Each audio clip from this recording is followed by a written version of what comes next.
Yang pertama, pemimpin adil cermin kejayaan negara. Saranan kita pada hari ini ialah tentang kepentingan kepimpinan adil dalam politik menurut panduan Al-Quran dan As-Sunnah. Dalam kehidupan seorang Muslim masa kini, politik bukan sekadar perebutan kuasa, tetapi amanah besar yang mesti dilaksanakan dengan penuh tanggungjawab demi kemaslahatan rakyat. Al-Quran menegaskan bahawa pemimpin perlu memerintah dengan adil dan saksama. Firman Allah dalam surah An-Nisa ayat 58, sesungguhnya Allah menyuruh kamu menyampaikan amanah kepada yang berhak menerimanya, dan apabila kamu menghukum antara manusia, maka hendaklah kamu menghukum dengan adil. Ayat ini menjelaskan dan mengingatkan bahawa kuasa pemerintahan adalah amanah, bukan alat untuk kepentingan diri. Pemimpin yang adil mesti menegakkan keadilan, menjaga hak rakyat dan menolak kezaliman. Yang kedua, politik sebagai alat untuk menegakkan keadilan dan syariat Allah. Matlamat utama politik dalam Islam bukanlah untuk menguasai manusia atau mendapatkan kuasa mutlak, tetapi untuk menegakkan keadilan dan memastikan syariat Allah terlaksana dalam kehidupan masyarakat. Politik yang berasaskan nilai-nilai Islam, ia akan menjamin hak rakyat, membanteras kezaliman serta memastikan keamanan dan keharmonian terpelihara. Allah SWT pun dah berfirman di dalam Al-Quran, wahai orang-orang yang beriman, jadilah kamu orang-orang yang benar menegakkan keadilan, menjadi saksi kerana Allah sekalipun terhadap dirimu sendiri atau ibu bapamu dan juga kaum kerabatmu. Surah An-Nisa ayat 135. Ayat ini menjelaskan bahawa keadilan adalah asas utama dalam kepimpinan dan pentadbiran. Seorang pemimpin yang adil akan menjadi sebab utama kepada kemakmuran negara, manakala pemimpin yang zalim akan membawa kepada kehancuran dan juga penderitaan rakyat.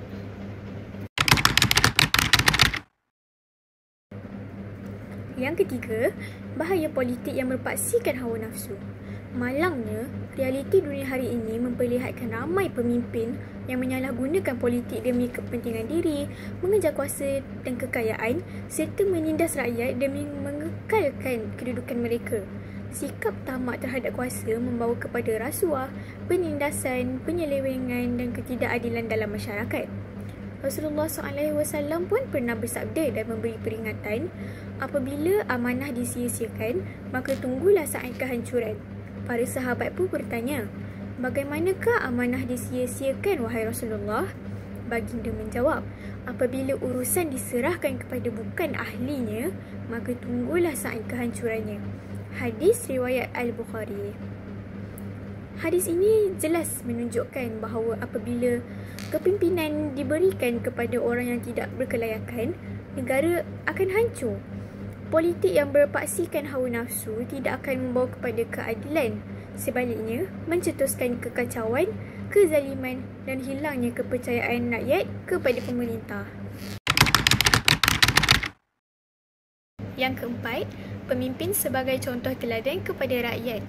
Dalam Islam, pemimpin bukan sahaja bertanggungjawab membuat dasar dan keputusan, tetapi juga perlu menjadi teladan kepada rakyatnya. Sifat seperti Rasulullah iaitu amanah, jujur, adil, sabar dan rendah diri perlu menjadi asas kepada kepimpinan. Pemimpin yang baik akan mendengar suara rakyat, menjaga kebajikan mereka dan mengutamakan kepentingan umum lebih daripada kepentingan peribadi. Rasulullah SAW pernah bersabda, pemimpin itu adalah pengembala dan dia akan ditanya tentang rakyatnya. Hadis riwayat Al-Bukhari dan Muslim.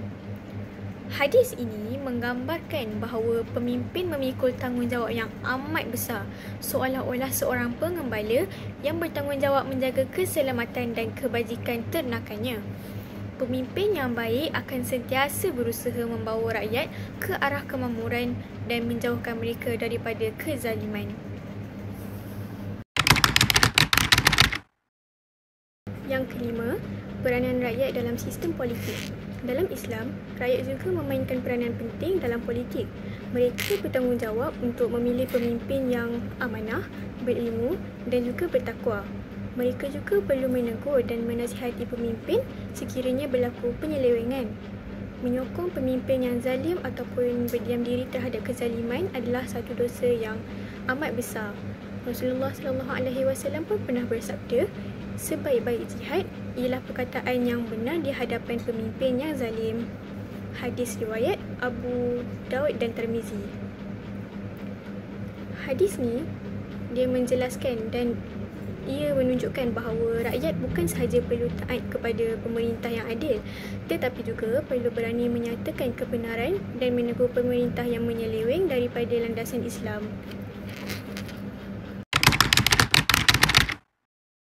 Yang keenam, menjaga kebajikan rakyat dan menolak segala bentuk kezaliman. Peranan penting ialah memastikan kebajikan dan keperluan rakyat dipelihara serta hak-hak mereka tidak dicabuli. Pemerintah yang berpandukan Al-Quran dan juga As-Sunnah akan berusaha menyediakan kemudahan asas, memastikan keadilan sosial dan mengelakkan rakyat daripada ditindas. Pemerintah juga bertanggungjawab menyelesaikan masalah rakyat, melindungi golongan yang lemah dan memastikan keamanan negara terpelihara. Dengan itu, rakyat dapat hidup dalam keadaan yang sangat aman, makmur dan sejahtera. Firman Allah, dan kami jadikan mereka pemimpin-pemimpin yang memberi petunjuk dengan perintah kami selama mereka bersabar dan mereka yakin dengan ayat-ayat kami. Surah As-Sajdah ayat 24. Ayat ini menjelaskan bahawa pemimpin yang sebenar ialah mereka yang memimpin berdasarkan petunjuk Allah dan sentiasa bersabar dalam menjalankan tugas. Keimanan dan keyakinan terhadap wahyu menjadi kekuatan kepada seorang pemimpin untuk menegakkan keadilan dan menolak kezaliman. Ini membuktikan bahawa kepimpinan dalam Islam bukan semata-mata jawatan atau kuasa, tetapi tanggungjawab yang besar yang mesti dilaksanakan berpandukan petunjuk Allah Subhanahu Wa Taala.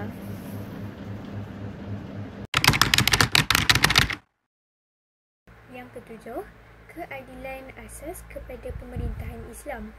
Pendidikan Islam mengajar bahawa politik yang sebenar tidak akan tertegak tanpa keadilan. Keadilan mesti teras kepada setiap dasar keputusan dan undang-undang yang dilaksanakan. Ia memastikan rakyat hidup dalam keamanan, hak mereka terjamin dan tiada penindasan berlaku. Rasulullah SAW bersabda, sesungguhnya orang yang paling dicintai oleh Allah pada hari kiamat ialah pemimpin yang adil dan orang yang paling dibenci olehnya ialah pemimpin yang zalim. Riwayat At-Tirmizi.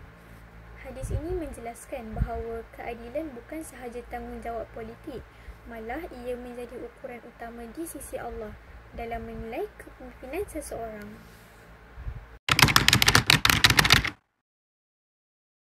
Yang ke-8, taat kepada pemimpin yang adil. Al-Quran juga mendidik umat Islam supaya taat kepada pemimpin selagi mana mereka berpegang kepada hukum Allah dan tidak melakukan kezaliman. Ini penting untuk mengekalkan perpaduan dan kestabilan negara.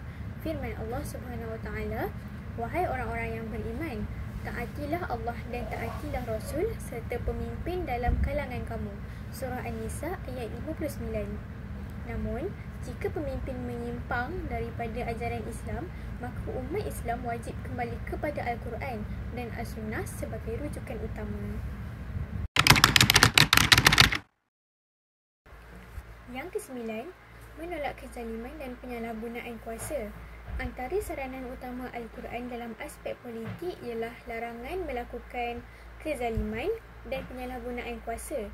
Sistem politik yang tidak berpaksikan wahyu akan cenderung kepada penindasan, korupsi dan kejatuhan nilai moral. Firman Allah Subhanahu Wa Taala, janganlah kamu cenderung kepada orang-orang yang zalim, kelak kamu akan disentuh api neraka. Surah Hud ayat 113. Ayat ini menjadi peringatan tegas bahawa pemimpin dan rakyat tidak boleh bersubahat dengan kezaliman. Politik mesti digunakan sebagai alat untuk membantaras ketidakadilan dan melindungi maruah manusia. Yang ke-10, pendidikan politik untuk membina pemimpin berakhlak. Al-Quran dan As-Sunnah juga mendidik masyarakat supaya memilih pemimpin yang berakhlak mulia, berilmu dan bertakwa. Pemimpin yang berakhlak akan membuat keputusan berpandukan nilai Islam, mengutamakan rakyat dan tidak mudah dipengaruhi oleh kepentingan duniawi. Rasulullah SAW bersabda, sebaik-baik pemimpin kamu ialah mereka yang kamu cintai dan mereka mencintai kamu. Kamu mendoakan mereka dan mereka mendoakan kamu. Riwayat Muslim. Hadis ini menunjukkan bahawa pemimpin yang ideal bukan sahaja bijak mentadbir, tetapi juga memiliki hubungan yang baik dengan rakyat berasaskan kasih sayang dan juga tanggungjawab.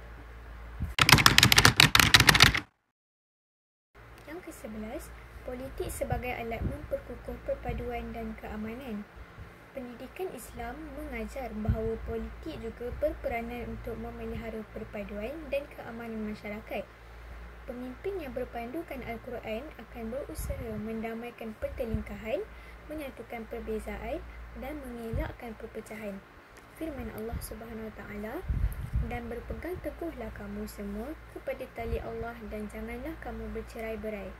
Surah Ali Imran ayat 103. Ayat ini mengingatkan bahawa kekuatan sesebuah negara terletak pada kesatuan rakyatnya dan politik Islam berperanan untuk memastikan kesatuan itu terpelihara.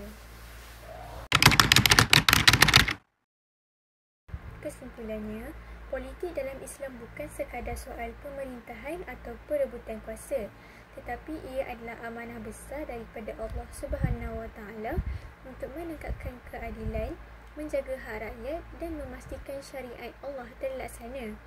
Pemimpin dan rakyat sama-sama memainkan peranan penting dalam memastikan politik menjadi alat untuk membawa rahmat, bukan punca kepada kehancuran. Marilah kita bersama-sama menanamkan kesedaran bahawa kepimpinan adalah satu tanggungjawab, bukan peluang untuk kepentingan diri. Pilihlah pemimpin yang berilmu, bertakwa dan amanah, serta beranilah menyuarakan kebenaran demi masa depan negara yang adil, aman dan diberkati Allah. Moga Allah memberikan kita pemimpin yang adil, berintegriti dan sentiasa menegakkan kebenaran. Amin ya Rabbal Alamin. Pendidikan Al-Quran dan As-Sunnah bukan sahaja membentuk akhlak individu, tetapi juga menjadi panduan penting dalam bidang politik. Ia mendidik pemimpin supaya memerintah dengan adil, amanah dan penuh tanggungjawab, serta mengajar rakyat supaya memilih dan menyokong kepimpinan yang membawa kebaikan. Politik dalam Islam bukan sekadar urusan kuasa, tetapi satu tanggungjawab besar untuk menegakkan keadilan, menolak kezaliman, menjaga perpaduan dan membawa masyarakat menuju keredaan Allah Subhanahu Wa Taala.